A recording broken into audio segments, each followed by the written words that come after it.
ఈరోజే కనుమ పండుగ, పైగా శుక్రవారంతో కలిసి వచ్చింది. ఎంతో పవిత్రమైన విశేషమైన రోజు ఇది. సంక్రాంతి వరుసలో వచ్చే చివరి పండుగే ఈ కనుమ పండుగ. దీన్ని పశువుల పండుగ అని కూడా అంటారు. ఒక సంవత్సరం పాటు తమ యజమానులకు సహాయకరంగా ఉండే మూగజీవుల్ని ఆరాధించే రోజు ఈ కనుమ పండుగ. పశు పక్షాదులకి గౌరవాన్ని సూచించే పండుగల కనుమ ప్రసిద్ధి. కనుమ పండుగ రోజు పశువులను పూజించడం వెనుక ఉన్న ఆ కథ ఇప్పుడు విందాం. ఒకసారి కైలాసంలో ఆ మహాశివుడు ప్రశాంత వదనంతో కూర్చుని నందీశ్వరుణ్ణి పిలిచి ఇలా పలుకుతాడు. చూడు నందీశ్వర, నీకు మానవుల జీవన విధానం గురించి ఒక బాధ్యతను అప్పగించాలి అనుకుంటున్నాను. ఆ బాధ్యతను నీ మీద నమ్మకంతో నీకు అప్పగిస్తున్నాను.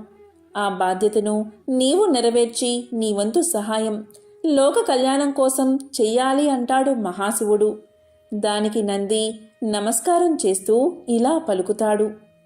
ఓ దేవదేవా, మహాదేవా, స్వామి, మీరే నా ప్రాణం. మీ ధ్యానంలోనే అన్ని సంధ్యల్లోనూ నేను జీవిస్తున్నాను. మీ అంతటి వారు మానవుల శ్రేయస్సు కోరి నా మీద బాధ్యతను అప్పగిస్తున్నారు. నెరవేర్చు అంటే అది నా మహాపుణ్యం.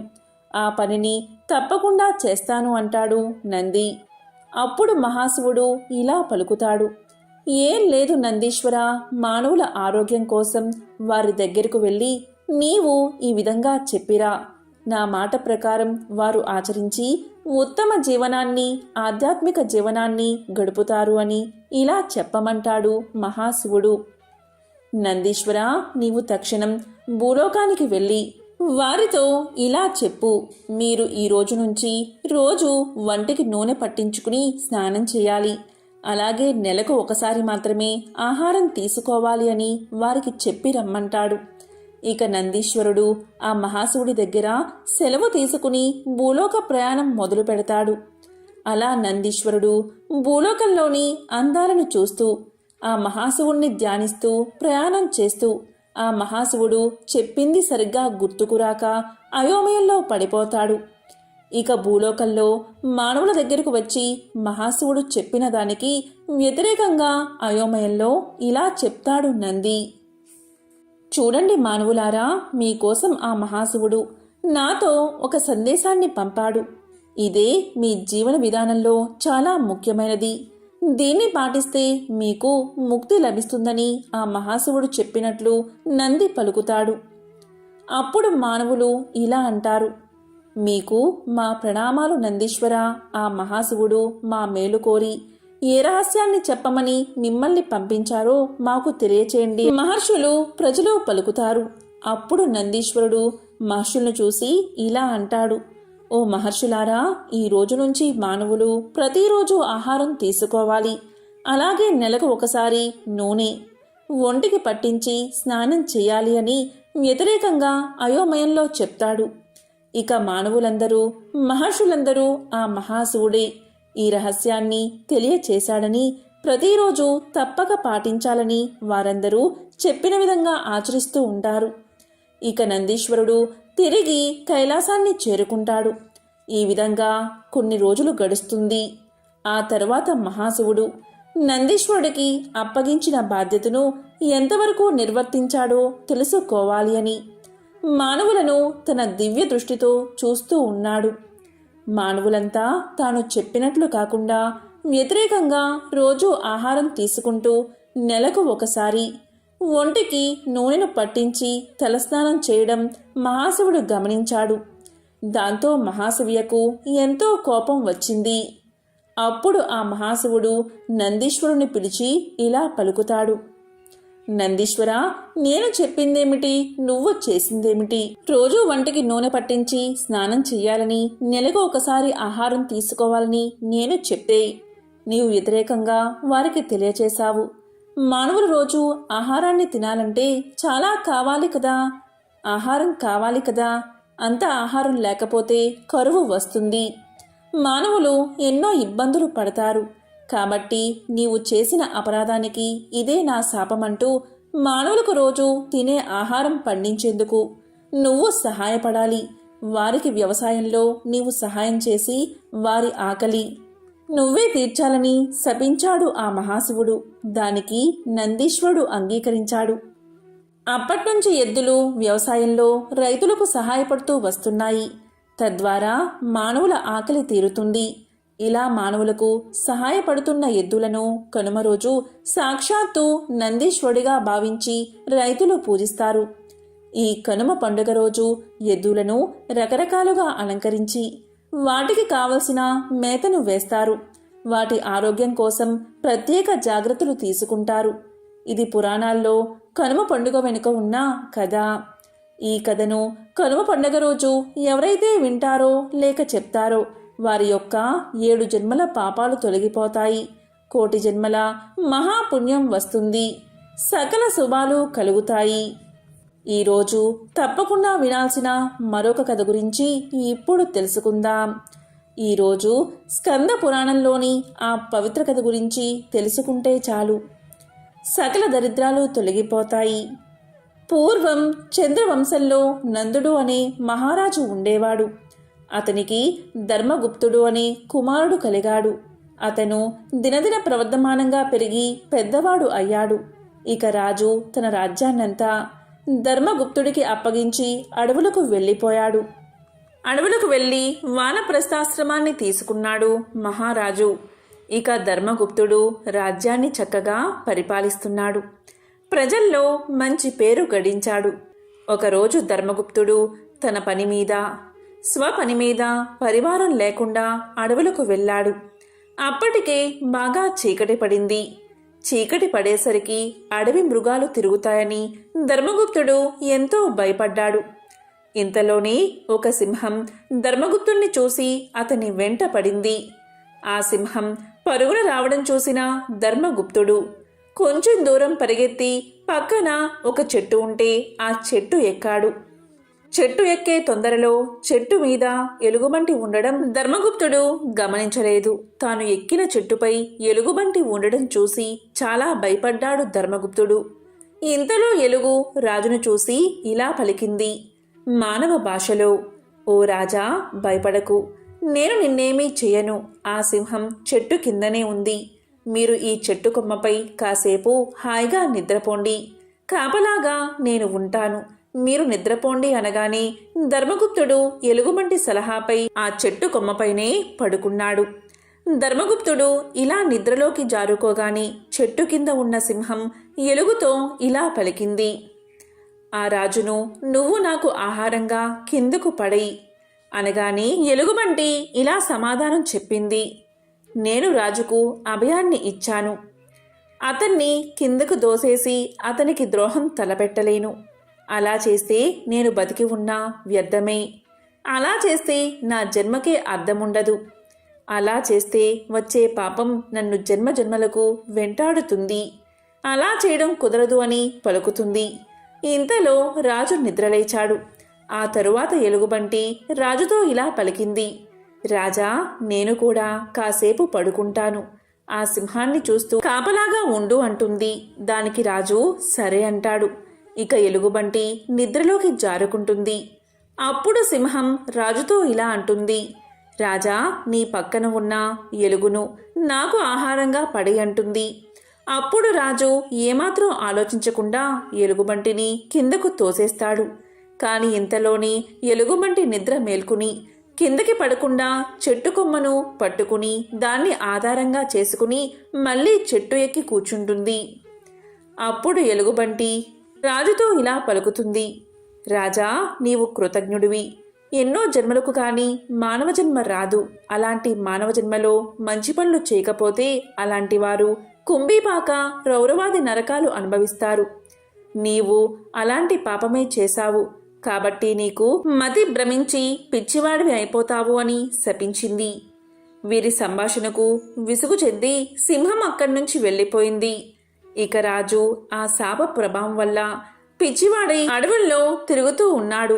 ఇంతలో అడవిలో తపస్సు చేసుకున్నటువంటి నందుడికి కొడుకు కనిపిస్తాడు. కొడుకు దుస్థితి చూసిన నందుడు ఎంతో దుఃఖించి జనమేజయుడి మహర్షి దగ్గరికి తీసుకుపోతాడు. అప్పుడు జనమేజయుడు జరిగిందంతా తన దివ్య దృష్టితో తెలుసుకుని, నీ కుమారుడు మహాపాపం చేశాడు. ఆ పాపమే ఇలా నీ కొడుకుని పిచ్చివాడిగా చేసింది అని చెప్తాడు. వెంటనే నందుడు, ఓ మహానుభావా, దీనికి పరిహారం ఉంటే చెప్పండి అని వేడుకుంటాడు. దానికి మహర్షి ఇలా పలుకుతాడు, ఇక్కడికి దగ్గరలో స్వామి పుష్కరిణి తీర్థమున్నది. అక్కడికి నీ కుమారుణ్ణి తీసుకువెళ్ళు. ఆ తీర్థాన్ని తాగించు. అంతటా అతని పాపాలన్నీ తొలగి మంచివాడు అవుతాడు అని సలహా ఇస్తాడు. అంతటా నందుడు స్వామికి నమస్కారం చేసి స్వామి పుష్కరిణి తీర్థం దగ్గరకు కొడుకును తీసుకువెళ్ళి ఆ నీటిని తాగించగానే అంతటితో అతని పాపాలన్నీ తొలగిపోయి దివ్య తేజస్సుతో వెలిగిపోతాడు. అప్పుడు తిరిగి తన రాజ్యాన్ని చేరుకుని సుఖంగా రాజ్య పాలన చేస్తాడు. ఆ స్వామివారి పుష్కరిణి తీర్థమే నేడు తిరుమలలో ఉన్న కలియుగ ప్రత్యక్ష దైవమైన శ్రీ వెంకటేశ్వర స్వామివారి పుష్కరిణి తీర్థం. అందులోని నీరు సమస్త పాపాలను పోగొడుతుంది.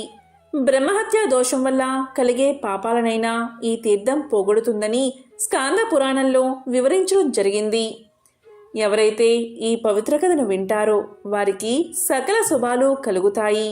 కాలంలో అవంతి నగరంలో సుబ్బిశెట్టి అనే వర్తకుడు ఉండేవాడు. లోభత్వం కలిగిన సుబ్బిశెట్టి ఎవరికి ఏ సహాయము చేసేవాడు కాదు. వారు ఎంతటి కష్టంలో ఉన్నా ఏమాత్రం ధన సహాయం చేసేవాడు కాదు. సుబ్బిశెట్టి లోభత్వాన్ని చూసి అందరూ అతన్ని ఈసడించుకునేవారు. ఆ ఊరి దేవాలయంలో ఉత్సవాలు జరిగినప్పుడు ప్రజలు తమకు తోచిన ధనాన్ని ఇచ్చేవారు. కానీ సుబ్బిశెట్టి మాత్రం చాలా కొద్ది సొమ్ము మాత్రమే ఇచ్చేవాడు. అది కూడా విసుక్కుంటూ ఇచ్చేవాడు. అతని పిసినారితనం భార్యకు అలాగే ఇద్దరు కుమార్తెలకు నచ్చేది కాదు. కొంతకాలానికి సుబ్బిశెట్టి కుమార్తెలకు వివాహం జరిగి వారి దారిన వారు వెళ్ళిపోయారు. వయసు మీద పడుతున్నది కదా, ఇక తీర్థయాత్రలకు తీసుకెళ్లమని భార్య సుమతి సుబ్బిశెట్టిని ఎంతో ప్రాధేయపడింది. దానికి సుబ్బిశెట్టి ఇలా అన్నాడు, అదంతా వ్యయ ప్రయాసలతో కూడిన పని, ఇక్కడి నుంచే నమస్కరిస్తే సరిపోతుంది అని భార్యను కసిరాడు. సుబ్బిశెట్టి రోజులు ఇలా గడుస్తూ ఉండగా భార్య సుమతికి ఏదో తెలియని వింత రోగం వచ్చింది. పగలంతా చక్కగా ఉండే మనిషి సాయంత్రం కాగానే విపరీతమైన కాళ్ళ నొప్పులు వచ్చి కదలకుండా అయిపోయేది. బాధతో విలవిలలాడేది. భార్య ఎంత బాధపడుతున్నా సుబ్బిశెట్టి మాత్రం ఆమెను ఏ వైద్యుడి వద్దకు తీసుకువెళ్ళలేదు. మందులకు చాలా ఖర్చవుతుందని ఆమెను కసురుకునేవాడు. రోజు రోజుకు సుమతి బాధ ఎక్కువ కాసాగింది. ఇది వరకు సాయంత్రానికి వచ్చే కాలనొప్పులు ఇప్పుడు మధ్యాహ్న సమయానికే రాసాగాయి. అంతేకాదు చేతులు కూడా విపరీతంగా నొప్పి చెయ్యసాగాయి. ఏ వస్తువు ఇటు తీసి అటు పెట్టే ఓపిక లేకపోయింది. భార్య ఇంతగా బాధపడుతున్నా కూడా సుబ్బిశెట్టి తనకు ఏమీ పట్టనట్లు ఉండేవాడు. వైద్యుని వద్దకు తీసుకు వెళ్లేవాడు కాదు. తల్లికి ఈ విధంగా ఉన్నదని కనీసం కుమార్తెలకు కూడా కబురు చెయ్యలేదు. చెబితే వారందరూ కుటుంబాలతో సహా వచ్చి ఇంట్లో తిష్ట వేస్తారని, దానివల్ల ఎంతో డబ్బు ఖర్చవుతుందని భార్య సుమతినే ఈసడించుకునేవాడు. ఏ మందులు వాడకపోవడం చేత సుమతి ఆరోగ్యం నానాటికి క్షీణించసాగింది. మంచం మీద నుండి కదిలే ఓపిక కూడా నశించింది. చూపు మందగించింది. ఆ విధంగా ఎన్నో బాధలు పడి చివరకు ఒకరోజు సుమతి చనిపోయింది. ఈ కబురు తెలుసుకున్న కుమార్తెలు ఇంటికి వచ్చారు. తండ్రి పిసినారితనం వల్లే తల్లికి సరిగ్గా వైద్యం అందక చనిపోయిందని బాధపడ్డారు. తండ్రిని ఎంతగానో అసహ్యించుకున్నారు. భార్య చనిపోవడంతో సుబ్బిశెట్టిలో కొంత మార్పు వచ్చింది. చేసిన పాపాల వల్ల వ్యాపారం బాగా దెబ్బతిన్నది. కానీ పిసినారితనం మాత్రం ఏమాత్రం తగ్గలేదు. కొన్ని నెలలు వ్యాపారం సరిగ్గా లేక చాలా నష్టం వచ్చి చివరకు ఉన్న ఇల్లు కూడా అమ్మి వేయవలసి వచ్చింది. ఊరివారెవరూ ఎటువంటి సహాయం చేయడానికి కూడా ముందుకు రాలేదు. చివరకు తినడానికి తిండి లేక పూట గడవక సుబ్బిశెట్టి చాలా కష్టాలు పడ్డాడు.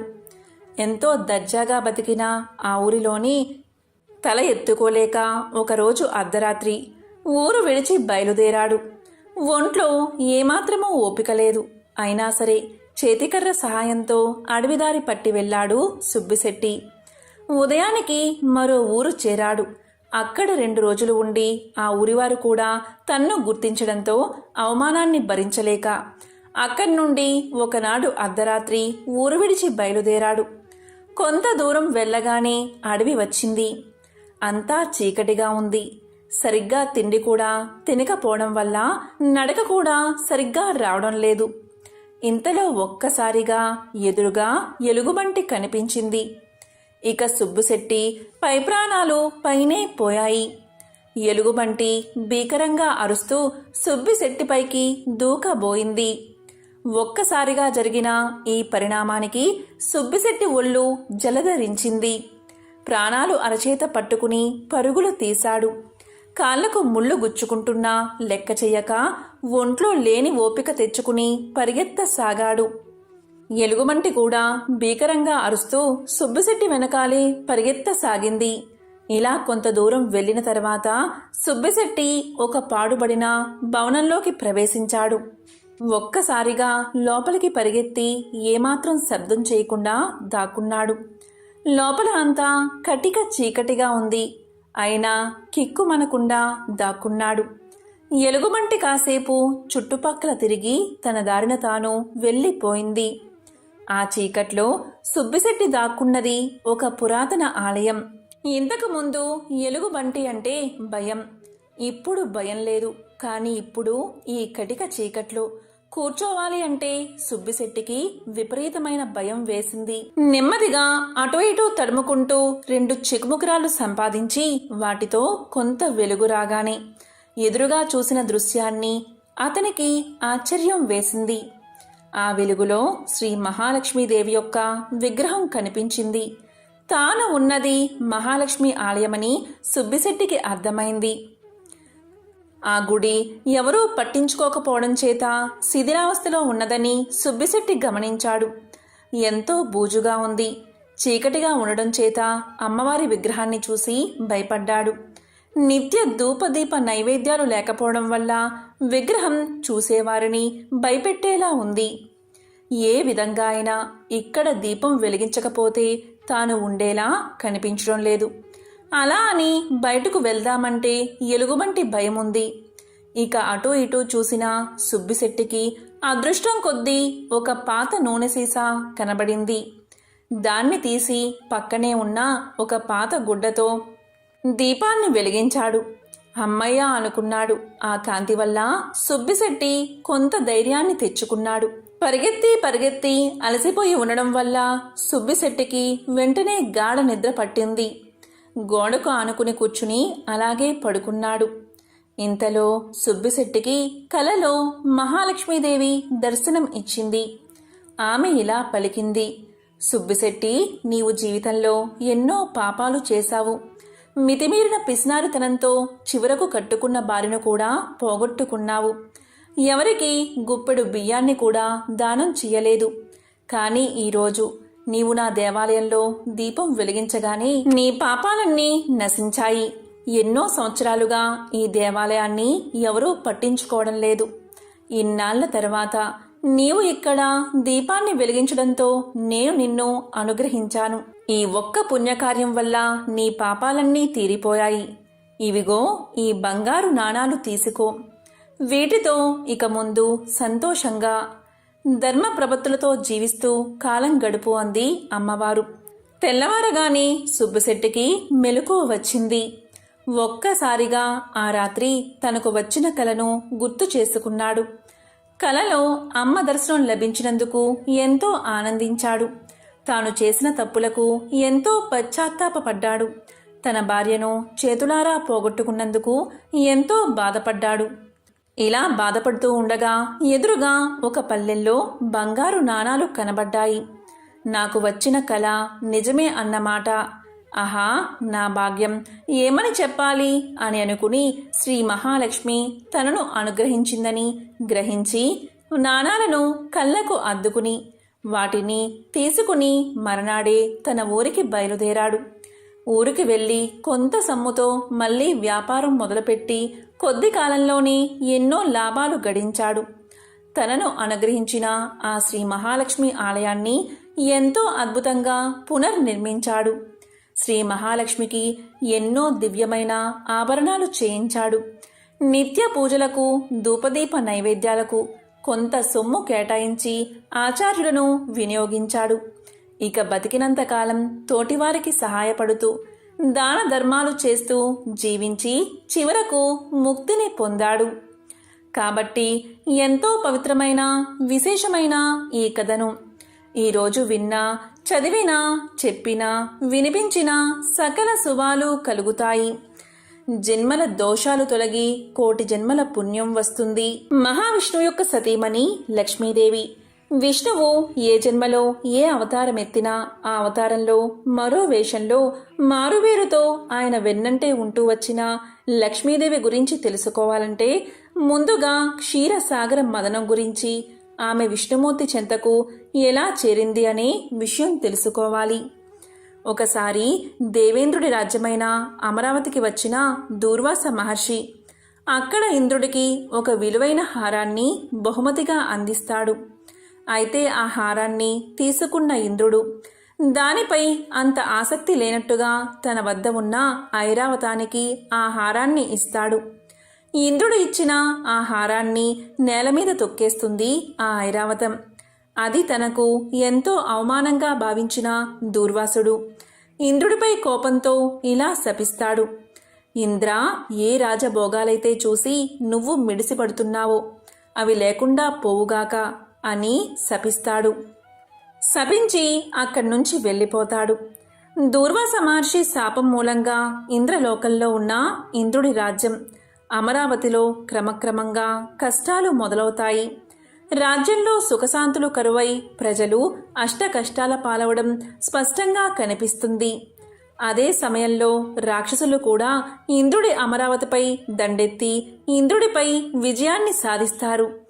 దీంతో ఏం చెయ్యాలో అర్థం కాని దేవేంద్రుడు దేవుళ్ళందరినీ తీసుకుని విష్ణు వద్దకు వెళ్ళి మొరపెట్టుకుంటాడు. రాక్షసుల అరాచకాలు చెప్పుకుని పరిష్కారం సూచించాల్సిందిగా వేడుకుంటాడు. దేవేంద్రుడి మొర ఆలకించిన విష్ణువు సముద్రంలో క్షీరసాగర మదనం చేయాల్సిందిగా సూచిస్తాడు. దేవుళ్ళు, రాక్షసులు చెరోవైపు చేరి చేసే క్షీరసాగర మదనంలోంచి వచ్చే అమృతం ఎవరు సేవిస్తే వారిని విజయం వరిస్తుందని చెప్పి పంపిస్తాడు. విష్ణువు సూచన మేరకు దేవుళ్ళు, రాక్షసుల మధ్య జరిగిన క్షీరసాగర మదనం కూడా మరో యుద్ధ సన్నివేశాన్ని తలపించేటట్లు ఉంటుందని పురాణాలు చెబుతున్నాయి. క్షీరసాగర మదనం చేసే క్రమంలోనే సముద్ర తరంగాల మధ్యలోంచి ఓ తామర పువ్వుపై కూర్చున్న లక్ష్మీదేవి ప్రత్యక్షమవుతుంది. ఆమె ఇంద్రుడివైపు ఉన్న దేవుళ్లను సమర్థిస్తూ విష్ణువు చెంతకు చేరుతుందని, అలా క్షీరసాగర మదనంలోంచి జన్మించిన లక్ష్మీదేవి ఆశీస్సులతో ఇంద్రుడు రాక్షసులపై పైచేయి సాధించి తిరిగి తన రాజ్యాన్ని కాపాడుకున్నాడు అని పురాణాల్లో, ఇతిహాసాల్లో చెప్పబడి ఉంది. పురాణాల ప్రకారం లక్ష్మీదేవి పుట్టుకు ఇది ఒక కారణం. పూర్వం ఒకసారి ధర్మదేవతకి లక్ష్మీదేవికి మధ్య వాదన చోటు చేసుకుంది. ధర్మదేవత నేనే గొప్ప అంటే కాదు నేనే గొప్ప అని లక్ష్మీదేవి వాదించుకుంటున్నారు. ఇద్దరూ కలిసి తమలో ఎవరు గొప్పవారో తేల్చమని చెప్పి ఆ దేవరాజు అయిన ఇంద్రుడి దగ్గరకు వెళ్లారు. ధర్మదేవత లక్ష్మీదేవి కలిసి ఇంద్రలోకానికి వెళ్ళగానే ఇంద్రుడు మీరిద్దరూ అనుకోకుండా స్వర్గానికి రావడానికి గల కారణమేమిటి అని అడిగాడు. అప్పుడు లక్ష్మీదేవి చెబుతూ, ఈ ధర్మం కంటే నేనే గొప్ప అని చెప్పినా కూడా ఈ ధర్మదేవత అంగీకరించట్లేదు. నేను లేకపోతే ఎటువంటి వారికైనా జీవితమే లేదు. అందుకే నేనే గొప్ప అని, నేనే శ్రేష్టమని చెప్పినా కూడా ఈ ధర్మదేవత ఒప్పుకోవడం లేదని లక్ష్మీదేవి తెలియచేసింది. ఆ తర్వాత ధర్మదేవత కూడా మాట్లాడుతూ, ధర్మం లేని జీవితం ఔన్నత్యాన్ని పొందలేదు. లక్ష్మి లేకపోయినా సరే కానీ ధర్మం మాత్రం ఉండాలి. అందుకే నేను లక్ష్మీదేవి కంటే గొప్పదాన్ని అని ఇంద్రుడితో చెప్పింది. మరి ఇప్పుడు నీవే చెప్పాలి అని ఇంద్రుణ్ణి కూడా తమ సమస్యకు పరిష్కారాన్ని అడిగారు వారిద్దరూ. అప్పుడు ఇంద్రుడేమో సంశయంలో పడిపోయాడు. లక్ష్మీదేవి గొప్పదని చెబితే ధర్మదేవత వెళ్ళిపోతుంది. ధర్మం లేని రాజ్యం సుభిక్షంగా ఉండదు. అధర్మ పాలనలో ఈ స్వర్గం కూడా నరకంగా మారిపోతుంది. అలాగే ధర్మదేవత గొప్పదని చెబితే లక్ష్మీదేవి ఆగ్రహించి అలిగి వెళ్ళిపోతుంది. లక్ష్మి లేని జీవితం నిరర్ధకం. లక్ష్మీదేవి వెళ్ళిపోతే తాను కూడా స్వర్గాన్ని వదిలి కోల్పోయే ప్రమాదముంటుంది. కనుక వీళ్ళిద్దరిలో ఎవరు గొప్పో అని తేల్చడం చాలా బాగా కష్టతరమైన మాట. అందుకే బాగా ఆలోచించి ఒక మాట చెప్పాడు ఇంద్రుడు. మీ ఇద్దరిలో ఒకరిని ఎక్కువ ఒకరిని తక్కువ అని నేను చెప్పలేను. ఎందుకంటే మీ ఇద్దరూ లేనిదే ఈ స్వర్గం శూన్యం. మీ సందేహాన్ని తీర్చి మీకు సరిసమాధానం చెప్పేవాడు భూలోకంలో ఉన్న విక్రమాదిత్య మహారాజు. అతనే మీ సమస్యకు సరైన పరిష్కారం చెబుతాడు అని పలకగాని ఇక లక్ష్మీదేవిని ధర్మదేవతని భూలోకానికి పంపించాడు. ఆ విధంగా విక్రమాదిత్య మహారాజు దగ్గరికి వెళ్లారు వారిద్దరూ. వారిని చూడగానే విక్రమాదిత్యుడు ఎంతో వినమ్రతతో నమస్కారం చేసి, ఒకరు ధర్మదేవత, మరొకరు సంపదలకు దేవత. అలాంటి మీ ఇద్దరూ నా రాజ్యానికి రావడానికి కారణం ఏమిటి తల్లి అని ఎంతో గౌరవంగా అడిగాడు. అప్పుడు లక్ష్మీదేవి ధర్మదేవతలు, మా ఇద్దరిలో గొప్పవారు ఎవరు శ్రేష్టమైన వారో తెలుసుకోలేక నీ దగ్గరికి సమాధానం కోసం వచ్చామని పలికారు. అప్పుడు విక్రమాదిత్య మహారాజు ఇలా పలికాడు, మీరిద్దరూ మీకు మీరే శ్రేష్ఠులని గొప్పవారమని ఎందుకు అనుకుంటున్నారో చెప్పండి. ఆ తర్వాత మీలో ఎవరు గొప్పో ఎవరు శ్రేష్టమైన వారో నేను చెప్తాను అన్నాడు. వెంటనే లక్ష్మీదేవి విక్రమాదిత్యుడితో, నేను ధనానికి అధిదేవతని, సమస్త లోకానికి నేను లేకుండా ఏదీ జరగదు. ప్రతి ఒక్కరికి నా అవసరం ఉంటుంది. దేవతల నుంచి మానవుల దాకా అందరూ కూడా నా మీదే ఆధారపడి బతికేస్తారు. నేను ఏ ఒక్కరిని కనికరించకపోయినా వారు కటిక పేదరికాన్ని అనుభవిస్తారు. నారాయణుడికే తప్పలేదు. లక్ష్మీదేవి లేని లోటు. మానవుల మనుగడకు ఆధారం నేను కాబట్టి నేనే గొప్పదాన్ని, సర్వశ్రేష్ఠను అని లక్ష్మీదేవి తెలియజేసింది. తరువాత ధర్మదేవత ఇలా చెప్పడం మొదలుపెట్టింది, నేను ధర్మానికి అధిదేవతను. ధర్మం లేని చోట మనుషులు ఎవరూ ఉండలేరు. అధర్మం తాండవిస్తుంది. అంతా వినాశనమే అవుతుంది. సృష్టి స్థితి లయలు సమానంగా జరగాలి అంటే ధర్మం ఎంతో అవసరం. లక్ష్మి లేకపోయినా బతకొచ్చు, కానీ ధర్మం నిరతి లేని చోట బతకడం అసాధ్యం. కాబట్టి మంచి చెడుల విషయాల్లో కూడా ధర్మం అవసరమే. కాబట్టి నేనే గొప్ప అని ఇద్దరూ కూడా వారి వారి గురించి చెప్పుకున్నారు. ఆ మాటలన్నీ విన్న విక్రమాదిత్య మహారాజు బాగా ఆలోచించి, లక్ష్మి లేకపోయినా బతకవచ్చు, కానీ ధర్మం లేకుండా బతకడం చాలా కష్టం. రాజ్యం కానీ పాలన కానీ వ్యవస్థ కానీ ధర్మం వల్లే నిలబడతాయి. కాబట్టి ధర్మమే గొప్పదని భావించాడు. లక్ష్మీదేవి కంటే ధర్మదేవతే గొప్పదని తెలియచేశాడు. అతని మాటలు విన్న ధర్మదేవత ఎంతగానో సంతోషించింది. కానీ లక్ష్మీదేవి మాత్రం అతనిపై కోపగించుకుని, లక్ష్మి కన్నా ధర్మం గొప్పదని గొప్పగా చెప్పావు. నేను లేకుండా నువ్వు నీ రాజ్యాన్ని ఎలా పాలిస్తావో, నువ్వు ఎలా బతుకుతావో నీ ధర్మం నిన్ను ఏ విధంగా రక్షిస్తుందో చూస్తాను అని అతనిపై అలిగి అతని రాజ్యాన్ని వదిలి వెళ్ళిపోయింది. ఇక లక్ష్మీదేవి ఆగ్రహానికి గురైన విక్రమాదిత్య మహారాజు ధనాన్ని సిరి సంపదలను పోగొట్టుకుని కటిక పేదవాడిలా మారిపోయాడు.